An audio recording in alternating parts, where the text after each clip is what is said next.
What is up, my geeks? Um, I feel, you know what? I feel like I need to get like one of those Facebook banners that says marked safe from being emotionally attacked by the TV Mm, show Shogun, and I will not be able to use that because I was emotionally attacked yeah. by Yeah. the finale of Shogun. What was the what Before was we the get too deep into it, ladies and Okay. gentlemen, it is I, Josh from Two Geeks One Mike. We are here talking about Shogun Finale, the final finale, Finalius Incantatus. And joined with me today is the ever amazing, ever wonderful Amber from the road to Tarbalon. No, Josh, it's always a pleasure. So excited.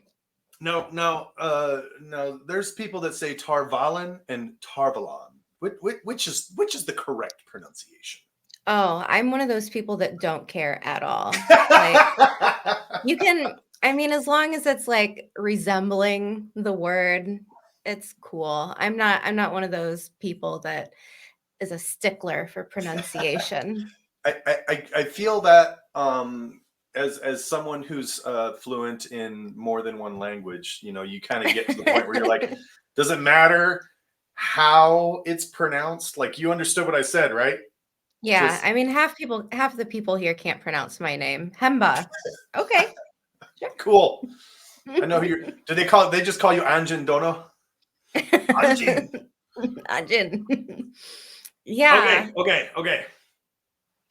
For those of you who are following along, we did episode 9 on Amber's channel, The Road to Tarvalon, on YouTube last week. Go over to her channel, check it out, watch that discussion, come back here, watch us cry over this one, and then leave your comments, likes, and subscribes, and all the goodness that comes with it. Yeah. And let's get into it. Amber, finale. Like, Finale. I was very surprised with this finale. On one hand, I was expecting something different. Upon ending the finale, I thought to myself, you know what? That was really brave the way they wrapped everything oh up my God. because I think I'm not the only one who is expecting something else, but I really love how they were completely committed to the story they wanted to tell, and they didn't try and shoehorn in something that didn't belong, because Yes. after everything was said and done, and I was like, "Oh, okay, that was different than I thought about the whole season, as a Right. whole, and was like, "That wouldn't have fit." Like a big battle, some type of Oh. situation like that, that's not the story. So I They, think they really excelled. they telegraphed it too, right? Like they were like, "There's no way you can go head to head. If you go head to head, you'll die. If I go head to Yeah. head, I'll die. If we go head to head, we lose." Like they telegraphed it so far back. And Mhm. if you don't know what we're talking about, pause here, go watch the finale, and come back. The thing I kept thinking about, like I had this brief moment of disappointment, like, oh, I want to see the battle. But Yeah. then as things unfolded throughout the episode, I got this overwhelming sense of, damn it, no, that fits perfectly into the story they're telling. And the expectation of a ginormous battle is something I feel like they wanted us to feel. You know what I'm saying? They wanted us to be waiting for this battle like everybody else was. Like, in that sense, they inserted us into the story. We were Hatamoto of Lord Toranaga, and we were saying, "Don't surrender. You have to Yes. fight. You can't do Yes. this." That's a And really great we point. were going battle, battle, battle, battle, battle, and Toranaga was Yeah. going, "You guys are fucking idiots." We should have wore our armor today into the Oh, episode. you know what? Hold on. I have this. This is the cosplay that I wore to Jordan Con. I have This no is armor. you. You have no armor. I have Mothra. Wear Mothra. Masura. We wear this in protest of surrender. Yeah, that's right. That's right. Yeah. Perfect. Oh my god. Okay, but like it, No, I felt, yes, like the Hatamoto wearing battle armor into protest, like this is how it needs to be. This is how it should go. Like that's such a fun concept to think that right. the viewers like were a stand-in for all of those people in Toranaga's crew being like, this is what should happen. And he has his own design. Oh god. I really did like okay, so again, we're not gonna go over the episode kind of like we normally do because there's just too much here and I will talk for the next 12 hours about this. But one of the things that I specifically loved was at the end of we'll talk about Yabushige's arc real quick for a second because it's relevant. As we know in the last episode, he's the one who let the assassins in. He didn't think anyone was going to die. It was going to be this, we're going to come in and capture Mariko, and then we're going to take Mariko and we're going to take her over here, and it's going to be, and the game will continue, and it's what you people do. You scheme and plot, and what he underestimated was Mariko's dedication, her loyalty, and it's not not without understanding because he doesn't have that depth of dedication and loyalty. So it's hard for him to kind of understand that. Well, when we pick him up in episode 10 in the finale, he is just shredded, like pull emotionally. yourself together, man. Yeah. I love that line. He has no idea he doesn't know up from down, and he's just an emotional wreck. And I don't think it's because he's afraid of. I think part of it's afraid of Toranaga, but I think part of it too is that he realized that his sort of playing the sides is A, no different than anybody else's, and B, someone got hurt. Like someone and care about. All of a sudden, this fight is real to you. All of a sudden, this is like at your doorstep. And I think he's having a hard time sort of like coming to grips with that. He was so rattled. And I think they showed that in a really interesting way because the almost like concussive force of them blowing the door open has just rattled everyone in that room. But Yabushige seems to be the one who really caught the most of it, whether it be emotionally or mentally, because he's just grasping at straws. But man, like the after effects of Mariko is it shockwaves for everyone who's involved with her personally. This is such a somber episode for everyone. It's amazing. Yeah, even Toranaga in these moments where he's sitting by himself for the majority of this episode, where everyone's coming back and he's like on his solo camping trip, just kind of alone, because at this point, I mean, all of the people that he spends time with one-on-one are gone. Yeah. So there he is. And Yabushige, I love that we get so much time between Toranaga and Yabushige. When he arrives and we get the whole, where he's taking his land from him. Yeah. And we get this seppuku moment with Yabushige. First off, the fact that he wanted to go out and he wrote his own death poem, like the most unpoetic dude, and he's just basically like, let my body feed the bellies of wild dogs. And it's like, of course that's the way he would want to go out. Right. the one thing that stuck with me the most, I think, in this entire episode was Yabushige like holding the mirror to Toranaga and was like, "You're just like everyone else. Like you had desires just like everyone else." Where it's kind of like this really interesting moment where last episode Yabushige, he's the heel, you know, Yeah. he screwed everyone over. But the more you think about it, it's interesting how you could kind of look at Toranaga and Yabushige and say they're very totally different people, but also, are either of them really any better or worse than the other? Yes. Toranaga says, you know, he wants to unite the nation and you know, a time of peace. Is that really in his heart of hearts? Is that really, you know, Is it one of his behind one of secret the hearts? yeah, you know, what one of his eightfold fences does that belong to? And does he really just have his eye on the prize of becoming the shogun? So, I I loved in the seppuku scene where Yabushige, we sort of get to see through his eyes, right? mhm, Yabushige, he sits down. He's very unceremonious. He always is, right? But in this moment, he's like especially unceremonious, and he just sits down and he's just like, "Damn, dude, like, sup, brah?" You know, like he's just kind of like Yabushigeing his way through this. You know, it's gone. Like life is over.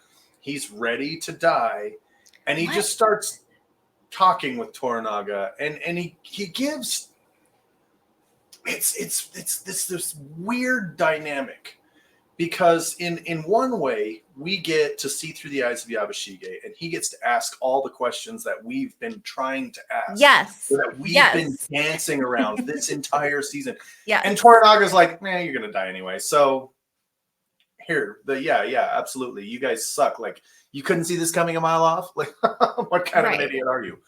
And as we get that sort of exposition, and he's like, yeah, don't worry about it. Um, this is what's going to happen. Like in the next month, it's already done. There's no need to worry about anything. And as you start seeing these things, and then like you said, Yabushige goes, "This is what you've wanted the whole time. You're you're just like us." And we, as the audience, we kind of get this curtain fall moment where we're like, you son of a bitch. Like this whole season, we've been going, look how noble he is. He wants to maintain he doesn't want to. No, he's been after this from the start. Yeah. And I think that's what's so brilliant because I'm sure you could get an entire panel of people to sit down and talk and argue whether Toranaga really is in it for the time of peace or if Yeah, he really just wants what he wants. And I love the almost echo of Yabushiga committing seppuku in a way that we haven't quite seen yet. Because at the beginning of the series, we have Fuji-sama's husband who commits seppuku, and it's introduced in this very, like, grim and yes, dark, like, heavy way, but when Yabushige is ready to go out, he's got a smirk on his face, and he's just kicking back with Toranaga, and it's such an interesting way that they've kind of flipped it, yes, where they're presenting this guy who he really doesn't seem to have any fear of death. And I love how in that was it the first or second episode where he's, you know, in the water and about ready to stab himself because he doesn't want to drown.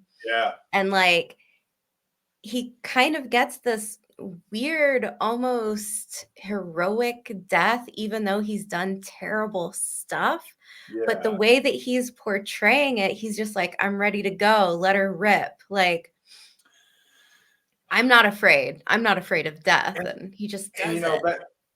that's a good segue into we've talked about the character growth and sort of the character arcs of the different people in the story. And I think it was either last episode or the episode before that, where we talked about like mostly the stories about Johnny B. Like he's the one that we're talking about. He's the one whose story we're following. But they slipped Yabashige in on us. Like they slipped him Yeah. in. Like, oh my God, here we have a man who's been on a journey. And that character arc was so brilliant and so subtle that you don't even notice it's happening until it's too late. Yeah. And you're like, Yeah. oh my God. And what I love about it too is Yabushige is so true to himself, where if he was put in the exact same scenario once again, he would probably make the wrong decision because he is so focused on himself. Yes. But I love how at the end he's kind of like, well, you got me. I did what I did. Yeah, and I think that's what I think that's part of that growth because granted there's an air of finality to it, right? There's an air of like inescapability, like I'm in the corner, like I'm there's nothing, there's nowhere I can run to, no appeal to play, no nothing. I'm just done. I get that. And you kind of feel for the guy, but then you kind of go, wow, this is a very different person who would have sold his own mother to save his skins in the beginning of the series. And Yeah. now he's just now what is he doing? He is looking out for Omi. He says, hey, can I name Omi as my heir? I want to name him as my heir. Therefore, let him keep this village. And Toranaga, of course, is like, yeah, that's a nice thought. It's really cool that you were willing to do that, but no, you already lost it. It's already gone. He's like, fine.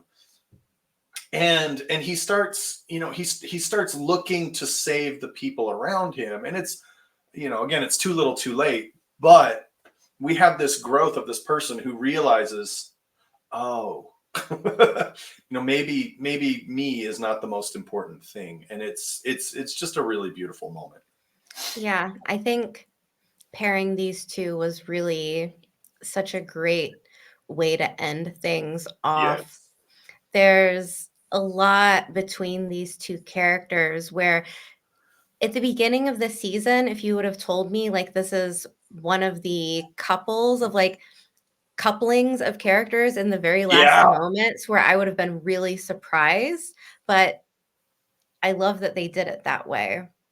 It wouldn't have felt right. I think it wouldn't have felt right because Yabushige is like his last man, like it's really the last dude in Toranaga's like tight-knit group that's Yes. left. So it's like all the dominoes have fallen. He's the last one and he has to go too. So it really is this kind of oddly somber moment for Toranaga, but at the same time, I don't want to say that he's callous, but in a way he kind of is, because at this point he's already looking to the future. Like everything in the moment right now, it doesn't matter to Toranaga. He has his eyes on what could be. And you see that echoed throughout the episode, especially when he's like, oh, Johnny B's ship, we burnt it. I'm going to have him build new ones. And at some point, I'm probably going to have to burn that ship too. Like Right. he's already calculated everything out for the future. And that's just him. But the Yes. price is losing everyone for him to get there. The piece of this that interests me is, as we said, Toranaga, he's already foreseen these in this almost oracular manner where he comes to this Yeah. meeting knowing in months in advance that it was going to happen. So he's already kind of made his peace with it. So he's already just kind of like, what's up, dude? I'm here to kill you. Yeah. And like, I think he even set that up because at one point in time, he asks, who will be your second? And Yabashige's like, I'll take Anjin. Anjin, he can be my second. And Toranaga's like, nope. Mm-mm. And he's like, okay, fine. Well, would you do it? And he's like, yep. And it's like, oh, so you wanted to be his second. And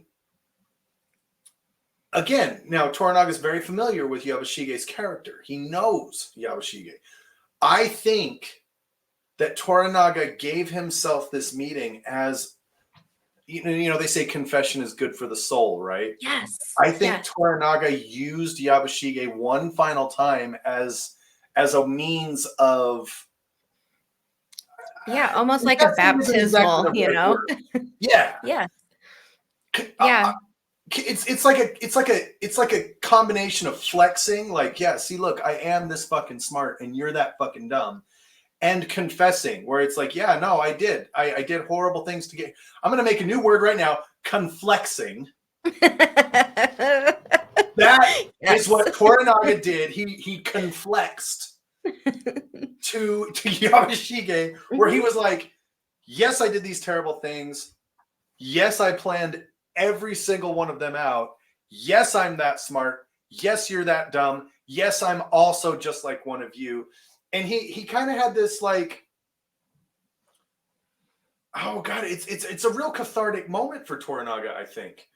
And he gets to know that he gets to reveal that he understands these things and knows these things because he knows that the person he's conflexing to is going to die. And I'm curious as to your perspective, because I absolutely love your perspective on all these things. Um, Thanks. when Yabashige is asking questions, and then they get to the point in the conversation where Toranaga says, "Why tell a dead man the future?" How did you take that? Because for me, I took that to mean Toranaga doesn't know yet, and he doesn't want to. He wants to end this on a high note. He wants to end this on the note of, yeah, I am that smart. He doesn't want to admit out loud that, I don't know, it could go this way, it could go that way. I'm not sure. But what was your kind of take on that? I fully believe that the line where he talks about studying, what was it, fate? Yeah. Where Toranaga, I feel, truthfully believes that he is who he is and he's where he is at because of his intellect and his intuition, and just as like this great manipulator. And I don't think that he has any problem making these calls. And I think too, like when someone is elevated in their status like this, he comes from a great line of what was it? Minowara? Was it Minowara? Minuwara. Yes. Like he has this background and kind of air about himself where if you've grown up always knowing like you're one of the top dogs, you're not going to kind of shy away from having this moment to be like, yes, this is the plan. Why tell a dead man? Right. But it's kind of like, like have you personally, I have not, but just looking, like, I'm trying to think of something relatable. Like, think of the billionaires of our era who just say and do stuff where it's like, "Wow, that all right, okay, guy." You know what I mean? Like, Yeah, someone who's just just go out and buy 4 Teslas. Just do that. Why can't you just do that? Yeah, but he has that really, I mean, he's so ballsy in a way, but also, like, so much wisdom coming from this dude where it's just like it's almost like he's already fully invested in the fact that hundreds of years from now people are going to be writing his name in the history books. You know what I mean? Like that's the type of person I feel like Toranaga is. So Yeah. him having this moment, it was kind of just like you said, conflexing, a little bit of this, a little bit of that. But also it's so interesting because on one hand, what a fascinating, interesting guy, right? And then on the other hand, it's like, what a jerk, like what an asshole that he's done this to all of these people. Yes. It's the many faces and the many hearts of Toranaga. It's fascinating. And I love that the last episode he wasn't even in it. So like everything is being revealed through him via whispers, and he's unfolding that really long piece of paper that Ochiba sent him. And like everything just falls into place. Yes. No, he has the probably my favorite line of the entire series, where he says, "I sent a woman to do what an army could not," and he tells Yabashige, "Crimson Sky is over. It's done. It's mission accomplished. We've already done it." Mm-hmm. And it was Mariko who walked in, tap danced, and dog walked Ishido, Yes. and just, I mean, and then sealed her resolve in blood, and that was it. That they were done right there. They lost right there in that moment. They lost, Mm-hmm.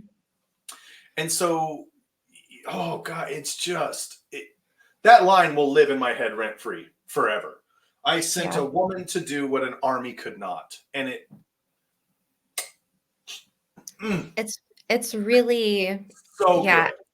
I think it's a very interesting and almost heartfelt way that Toranaga is giving, like props to Mariko. Like she's the one. Like everyone else, you couldn't do it, but her. Like she was the important one. She could do it. Nobody else could.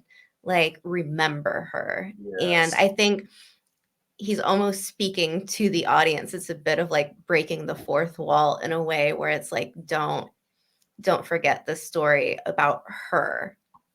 And it's so powerful. It's so heartfelt. It's so amazing.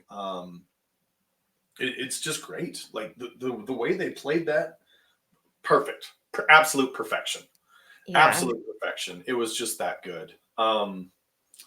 I loved I loved sort of the kind of changing gears to Johnny B real quick with relation to Mariko. I was right there with There you. it is. Yes. You and I are awesome. You know that, right? We're awesome. We are. We are. He gets his first interaction leaving Osaka, and he's talking to the priest, and we know that they do not like each other. And they're talking and they're doing this thing, and Johnny B's like, "Okay, fine, just kill me. Like, we're in the woods. It's time for the bandits to come out. Yeah. I've been here before." Yeah. And the priest goes, "Nope. That we were going to do that. We were. But the Lady Maria, because he gave her a Christian name, Maria, Mm-hmm. negotiated for your life. So don't worry. You will make it out of these woods alive." And of course, Johnny B doesn't like that. He doesn't trust him. And he's like, "Well, I mean, either you're going to get to the harbor or you're going to die. You're just going to have to trust me." And so Johnny B's like, "Hey, good point. All right, let's go." Gets to the harbor. Oh, and the acting that this man performs. They talk to each other a little bit, and it's kind of like there's this like crestfallen resolve where both of them are very hurt by the loss of this incredible woman. But both of them are also sort of like, we've got to move on. We've got to figure out what we're going to do next. Johnny B boards this ship. They start paddling out to the barge that's going to take them to back to the old fishing village. And just his face, him trying to keep it together, him trying to choke back the tears, and just having that moment sort of by himself where they talk about, who you truly are when no one else is looking. You Right. feel the things you're feeling when you're by yourself and there's nobody else looking and watching, and nobody else, there for you to sort of filter or persona for. And I feel like that's his moment right here, where he's had to keep up this bravado. He's had to keep up this sort of, just survive, just get through this, just one more step, just one more step, just one more step. And then he gets that moment by himself where he's just breaking down. Yeah. And you get to see this moment where he's just barely holding it together. It's it's like they've ratioed out all of his moments in this episode between feel in the moment. Like, he's had these conversations with Mariko where they're looking over the water and talking about, like, he likes to live in the moment. He just likes to be. But there's also this sense in this episode of tomorrow is tomorrow, where like we have to rebuild, we have to keep going. I'm sure at some point too, he's even thinking about the Portuguese. And now, if he's alive, his ship is gone, he's building these ships, this war is coming. At some point, he might have to go to battle with the Portuguese and the Christians. So, Yeah. like, there's all of these things in the future that is laid out, and it's juxtaposed against these visions, I guess false visions of his future, because I don't think that old Johnny B, dying back in London was real. I mean, he had the rosary. Ooh, okay. So he's got this rosary in the flash forward scenes, but Yeah. we see later on that he throws the rosary in the water. So I have to assume that this was just him in his grief in this moment, thinking, there's nothing left for me. All that I have left is to go back to London, and that's it. But then when you get the scene where he's working with the entire village Huh. to pull the ship out of the water, it's the sense of like, okay, well, like he's now a part of something. He's now a part of the community, and he almost killed himself to protect this community from Toranaga just being such a dick, like throwing, killing all of these people to keep up the ruse that someone burnt down his ship. So Yeah. like, he had such like so much growth and like so much going on in this episode. And I kind of believe Toranaga when he says like he'll never leave, I'll keep burning his ships down. That's a good point, because I did, as I watched it, and we see old Johnny B laying in bed, like essentially invalid, right? Like his eyes are glassed over. He's wearing the same head bandage. Old Johnny B is wearing the same head bandage that young Johnny B is. And you've got these kids standing there looking at this sword. These kids. and they're like, did a savage really give it to you? And then you get these flashes of Mariko. And, why does it have a notch in it? And I got this sense, because one of the running themes in this particular episode has been like situations transposed into poetry or into metaphor. And I got the sense that, at first I believed it. I thought, wow, this is kind of an interesting storytelling thing. Like, we know Johnny B's going to survive, which is kind of an interesting play from a storytelling perspective, because when you take that mystery away from whether or not a character is going to survive, you almost get a sense of safety. Okay, well, nothing that happens to Johnny B matters because we know he's going to survive. But they kept going with it, and it was kind of like, okay. And then like you said, he dropped the rosary off the side, and you're going, huh? That, there's something there. And as I think about, like, with Yabushige given his own death poem, and I have to think, is this sort of Johnny B's introspection? Is this sort of him acknowledging the end of his life and sort of flashing through his own death poem, like what might have been, what could have been? Yes. And That's a great observation. Yeah, right? Because he sees like even if he were to go back home, nobody would understand a damn thing. Nobody would understand what he went through. Nobody would understand the emotional weight that chipped sword carried. Nobody understood the emotional weight that a simple rosary would carry. So, like, I got a feeling, I got a sense that this was him sort of running through a sort of like, this is what could be, the futility of it all. Even if I did get back home, would I be happy? He did not appear happy laying in that bed. And No. and so he's kind of doing his own little death poem, mentally, Yeah. emotionally. Yeah, And I almost like he love was resigning himself to death. Like, this that. is it for me. Like, I have nothing left. I was going to ask you, but you pretty much already answered it, is do you think him going back to London would be a fate worse than, staying I staying with his community, his newfound community I in wouldn't say it would Japan? be I wouldn't say it'd be worse than, but I would say it would be starting over again. Right? He's Mhm. already been away for several years at this point. Um, there's essentially nothing for him to go back to. Yes, he's got a wife and a child, but you've been away for this long.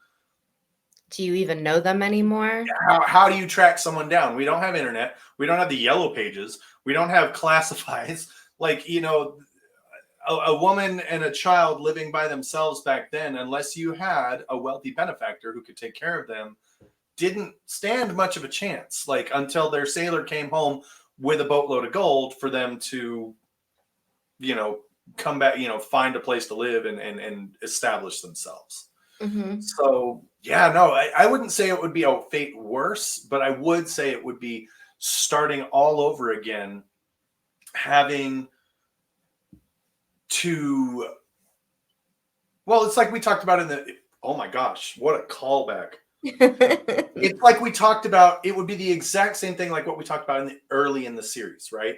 Where you leave home, you come back, and it just feels differently. And Mhm. it's not because they've changed, it's because you've changed. And you Mhm. go back to this community that you knew with this new perspective on life, and it's foreign. It's entirely foreign to you.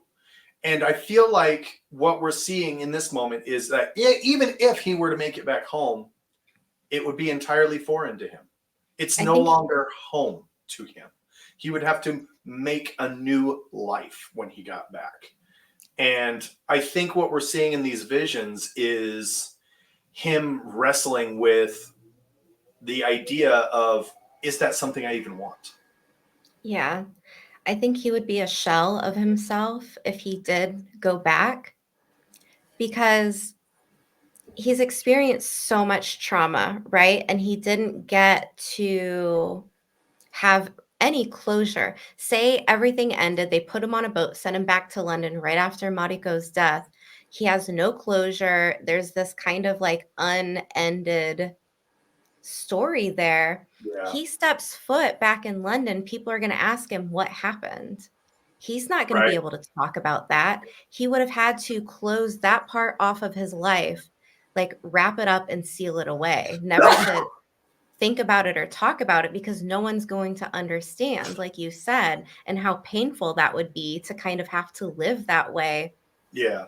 not being able to share and get closure and have anyone who understands. So, like, to me, I think going back, I'm sure he could have made something of his life if he did go back, but how traumatic, like, Yeah. going through something like that and not being able to share it with someone. So, Right. I think, like, staying in Japan and the scene that we got, what really sealed it for me was when Buntaro showed up and he starts pulling at the ropes, and they kind of have that moment where he shares the drink with him, and it Yes. kind of felt like, "Okay, like, this feels like a sign, like, he's got a community now." He would have given his life for these people. He Yes. tried to. Toranaga just, like, punched him out before he could do the deed, and now I have to wonder if this community, like, do they know what happened? Did they hear of what he did? Are they going to see him in a different light? Because it kind of feels like they do with the Right. arrival of Buntaro. Yeah.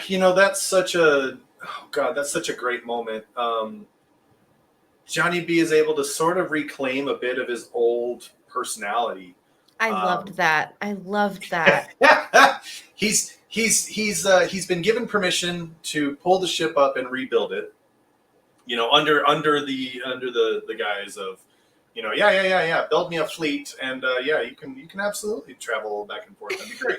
He's cussing him out, and he's like, "You tell these sniveling Yeah. shipwrags," and he's like, "No, don't translate that part." But Muraji is like, okay, so what he said is, no, yeah, let's I and love it that. was so good.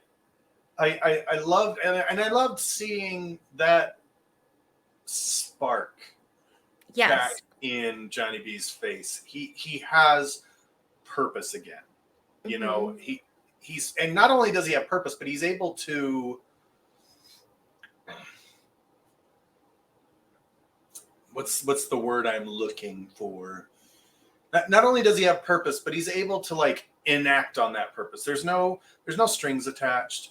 There's no, not that he can see anyway. There's no like deals. There's no Hmm. bargains. There's no nothing. It's straight up. That's your ship again. You get to rebuild her and build some for me as well. And he's like, Hmm. this is what I've always wanted. I've always wanted to captain my own ship legitimately. I've always wanted to build ships and become the commodore of whatever his ambition is. This is him very much stepping back into his element, and it's an element of his person that aligns very well with what's happening here in Japan, in the Japans. Yeah, I think that little moment between Toranaga and Blackthorn, where everyone took a pause Oh after God, pulling the ship and they make eye contact, and Johnny B kind of gives him the nod. And you almost get the sense that he's about ready to mutter something under his breath, like, right? you Yeah, know, like, oh, I know something's coming. I know we'll have to deal with you yeah, later. But it's for me, what's so interesting about this episode is there's so much left unsaid, and there's so much to kind of like play on your own fantasies of what could happen. So yes, like we've got the flashbacks with Johnny B. Did he go back to London? Did he stay? We've got Toranaga in this, vision of the future before this war. Does he win? Does he die? Does everything go exactly how he thought it will? And then right, you've also got this situation between Blackthorn and Toranaga where it's like, are they going to be cool? Like, is this a lasting relationship? How long can it last? But there's so much set up where it's like, well, use your imagination or, open the history books and do some Googling to find out what happened to yes, these people. yep. Oh God, you know, and you talk about that moments between Johnny B and Toranaga, and there's that conversation where Johnny B talks to Fuji-sama, Ugh, and she says, hey, I've been given permission to become a nun. Thank you for not being a dick to me. And they have this real beautiful sort of goodbye moment. And Johnny B says, hey, look, before you leave, can you just set up a meeting between me and Tornaga? They come up. I loved Omi as well. Like, we've hated him this entire time, but this last episode, he's been like, okay, like, I get it. less of a little milk dribbling Yeah. smear, a little bit less. Well, and I think seeing Yabashige's fall Yeah, is a wake up call for him in a way. You know what I'm saying? it has to Um, be. he approaches and he's like, "Give me your gun and your sword." And Johnny B's like, "Cool, here you go." Like very ceremoniously. And I think Omi's like surprised in this moment. Like, he wants resistance. Because of, remember the last time he came to escort Johnny B somewhere, what happened? Johnny B was like, "You're not taking my fucking weapons," and it was a standoff. So, Mhm. when you consider this is the last time that they interacted, like, I feel like it's appropriate for Omi to be a little bit surprised, but also he recovers very well. And he's like, "Okay, good. Like, yeah, we've tamed the barbarian." Mm-hmm. Goes to Toranaga, and he's like, "Why are you killing everybody?" And well, they start talking about why they're killing everybody, and Toranaga's like, "Nope, I will not rest until the dissidents have been found. We're going to kill everybody." And Johnny B's like, "No. It was Mariko. Like, don't kill everybody." And I love that. I love that Toranaga is kind of sitting there looking at him. I feel like he's kind of seeing him in a new light. Like, oh wow, that was, you kind of put that together. I didn't anticipate you putting that together, but okay. Johnny B eventually like is about to commit seppuku, which I thought was a really like tragic, heartbreaking moment.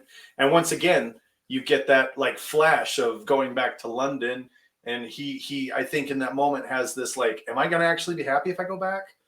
You know what? Fuck it. I don't want to go back. Like I'm not okay with this. And I Toranaga intervenes and is like, hey, are you done? Yeah. I need you to rebuild your ship. Like I need you to do that. Also, I need you to build me more. What's so incredible is that not only Toranaga weaponized Mariko's want for honor, I guess, and doing her part, Yeah. but he also weaponized Blackthorn and Mariko's relationship. I'm sure knowing that when Mariko dies, that Blackthorn is probably going to, for one, like if he believes that Mariko saved his life and had to trade the ship for the life, Johnny B is going to stay and probably Yes. want to fight with Toranaga and build this fleet. So like, Yeah. what a crafty man. Well, and Toranaga even asks Johnny B about, well, what about your war? And he's just like, look, man, I don't care anymore. I just don't. I just don't. I don't care anymore. It doesn't mean anything to me. This is a real important moment. And we've seen this theme played again and again and again in this particular episode, where you have a character who has no direction, no purpose, and no drive, and then nothing to lose. Mm-hmm. So, and this is a very Eastern concept where the ones who are most dangerous are the ones who have nothing to lose, and so, but they're also the most pliable, right? And Toranaga looks at Johnny B, and when he's finally convinced that, oh no, this is a broken man, like he has nothing, Mm-hmm. that's when he says to him, I need you to rebuild your ship. That's when he gives him that sense of purpose. And like you said, The carrot on the stick. He weaponizes that and then gives him, it's like in the Wheel of Time when they talk about compulsion. You can't use compulsion on someone and make them do something they wouldn't already want to do, at least a little bit. And you can, but it's that much more difficult. What does Johnny B want? He wants to be a sailor. He wants to sail. He wants to captain a ship. The freedom of the sea. Yeah. Yeah. And when Toranaga sees this opportunity that our goals overlap in this instance, now that he's lost everything, now that he has nothing left, I can give him this. And not only will he have loyalty to me because I gave it to him, but he will have happiness and freedom. And it just, in all the character arcs, we have this like, everybody's sort of growing, right? Everybody's like coming up. We see these people start out in this position: Buntaro, Mariko, Yabashige, Omi, Blackthorn, like all these people, we see them start at this very like base place, this very foundational level character, and they kind of move up. And you kind of go, wow, like Fuji-sama, like, oh my God, like all these people, and our love of them and our estimation of them grows. Yeah, like I mean, then there's Toranaga. This is true. And we start out by going, Toranaga's the good guy. He's so cool. He's so awesome. And then as the show progresses, you're like, he's kind of a dick. we don't like him. Like, what do we like him? I don't know. Do we like him? Hey guys. But yeah. But you get the sense that, is he oh, I don't know, man. It's hard for me because on one hand, I'm like, yeah, he's an ambitious dick. Like, we hate him. But on the other hand, I'm like, it. He's someone in charge, and someone in charge has to make tough calls. They have to make He's hard decisions. fascinating. Yeah, Fascinating. it's an amazing character. So I think we have a little bit of a curtain fall with him. I don't think we like. I think his character goes from really really awesome to kind of dubious. Yeah. Yeah, but I think too, like, even even if you do think he is awful, there's still that chance that he really is doing this for a future of peace. Yes. And, like, Yeah. that's the thing where it's like, we don't know. And I mean, yes, the characters are based on real people, but in the, in the realm of, like, the show and the characters, you could probably ascribe whatever thoughts you want to Toranaga to make him Yes. fit the narrative that you want him to fit, what you see in him. And I Yes. think that's the one of the brilliant parts about this show is because everyone can see whatever they want in him. Exactly. I love that. Like I said in this episode, we get that sort of like insertion into the story, and we get to play along as one of the vassals, and we get to draw our own conclusions. Is Toranaga this noble leader when he's in charge? Is he going to lead, this war free country and bring everybody, peace and happiness, or is he just going to be the next guy in line? Like, Right. they don't know. I have a feeling he's not going to put the heir on the throne. Like, we did on my Discord channel, we were talking about it and people were Googling and they were saying like, oh, like he doesn't become, the Yeah. leader. The heir doesn't. He gets probably some like vassal land and kind of like a pat on the back and an honorary title, but the real characters, he didn't say, okay, like Shogun was fun. Now the real Yep. heir, Yep. now Well, it's your time. and he even says something interesting when his vassals and his infant son arrive, and he says they were like, "Oh, we're so sorry to hear about your son dying," and he was like, I got other sons," and it was kind of like, Hmm. what, Cold dude, blooded. dude. Like, I don't know. It just, oh god, Tornaga is such an amazing character. He's very much like like an onion. He has layers. Yeah. I think the one moment that got me real choked up is when Blackthorn and Fuji are sitting looking over his estate, like his little house in the garden, and the spot where Mariko would usually be is empty, and he says to Oh, Fuji-sama, "No translator." And I was like, that mm, that scene was so, and they, in the camera work, they did it on purpose. Like, you could see it, like the shot, like, oh yeah, there's supposed to be three people, and it was just like, oh, you guys did that on yeah. purpose. Yeah, that was hard. It was, God, it was an emotional episode. And again, the whole time, it sneaks up on you because this whole time we're expecting this giant battle, and no battle ever happens, at least not on screen. And we see the division from the top down. We see all the regents who start to question and start to go, I don't know about Ishido. Mhm. I think the real amazing thing about what happened here is when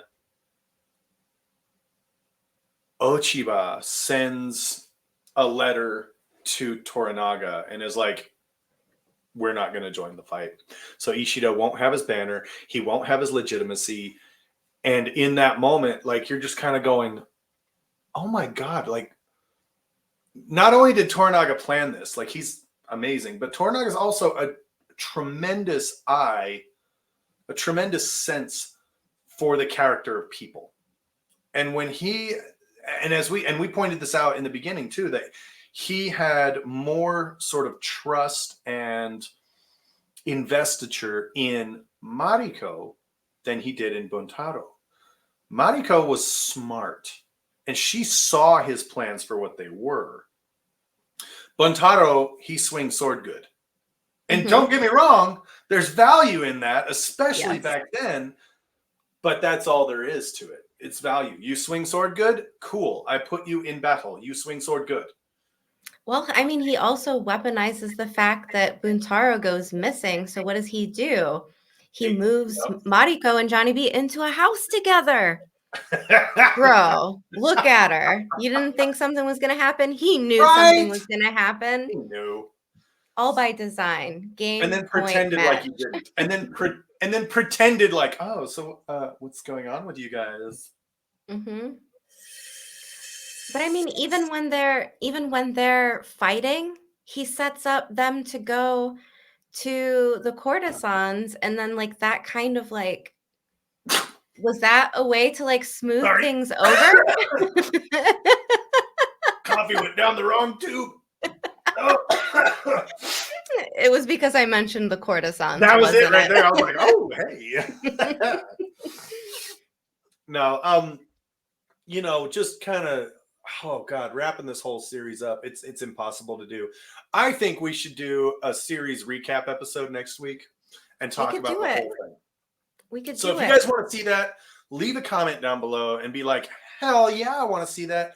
We'll go over to Road to Tarvalon. We'll do it over there. It'll be amazing. Fuck it, we'll do it live. It'll be great. I don't know if we're gonna do it live or not. But just Amber, just like if you're wrapping up in a sentence, this series, just there. One, okay, a sentence or a word, because I think go I can do it. If you can go a word. Okay. Courageous. I think it was courageous.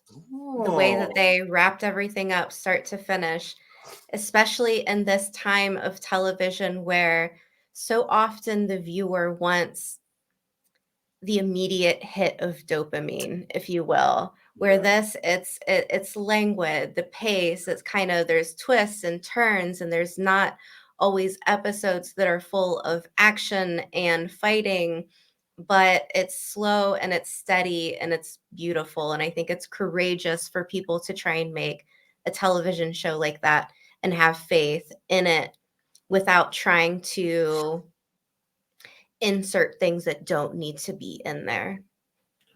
I love that. I think that's spot on. I think my one word would be unexpected. Because every time you think you know, you do not know. And every time, and even for like look, I'll be the first to admit, I am not the one who can spot the murder in the first 10 minutes of the movie. I'm along for the ride. I like to sit back and watch the pretty flashes that are happening. But this show pulled me in.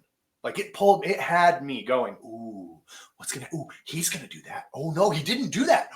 You know, and then again, bringing it all the way back around and going, damn, no, that's exactly how it should have ended. Why didn't I see that happening? It's so plain. It's so obvious. Like, why didn't I see that come? And so, yeah, so that unexpected, that misdirection was just on point. And the storytelling, the story was engaging. And like you said, yes, it was slow sometimes. But even in the slow times, it never felt sloggy. It never felt like, oh, God, can we get through this scene and get back to the good stuff? Like, there was never a moment of that, ever. Yeah, I think this show makes a really strong case to trust people who are making things. It doesn't seem like this show is a show where it had too many like studio executive notes where it's like, oh, we better throw a battle in here. People might be getting bored. Something like that. And also for the fact that it's released weekly. I miss being able to sit down one night every week and get my story in and then talk about it the next day. Yeah, this format, first off, the 8 episode format is garbage. And it's made even worse by releasing all 8 episodes at the same time. Why? Why are we doing that? Why are we doing that to ourselves? It doesn't need to happen. Give us one a week. Let us draw out our pleasure and enjoy it. That's what I want. Agreed. All right. Well, before we wrap things up, Amber, tell everybody where they can find you once again, just to remind them. Road to Tarvalon. Josh, I'm sure we'll put it in the description somewhere. Cover a lot of TV shows, but also a lot of Wheel of Time, hence the name. And yeah, you can find me on the YouTubes. Loving it, loving it. Thank you so much. I believe this collab was your idea, and I am grateful to you for it. I'm If you so guys, grateful to have such a great co-host for this. Maybe the next show that we're both into, I think we have to revive and continue. So, yes. I was just gonna say, if you guys want to see us collab on another TV series, go ahead and leave a comment down below and let us know what you want to get our thoughts and perceptions Yes. on. Yes. Because it's a lot of fun. This has been a lot of fun. I look forward to more. And everybody out there, everywhere, I hope that you guys are having a fantastic day. And hold on, I'm gonna. Hold on. Oh God, I should have thought about this in advance. I will say this, that Simon Pegg once said, being a geek is all about being honest about what you enjoy and not being afraid to demonstrate that affection. It means never having to play it cool about how much you like something. It's basically a license to proudly emote on a somewhat childish level rather than behave like a supposed adult. And I leave that with you today. And I say to you everywhere to be passionate in your life about the things that you love, and never, ever apologize about loving something in a childish way. To everyone out there, everywhere, I've been Josh from the Two Geeks, One Mike. This has been my good friend Amber from Road to Tarvalon, and stay geeky. Stay geeky.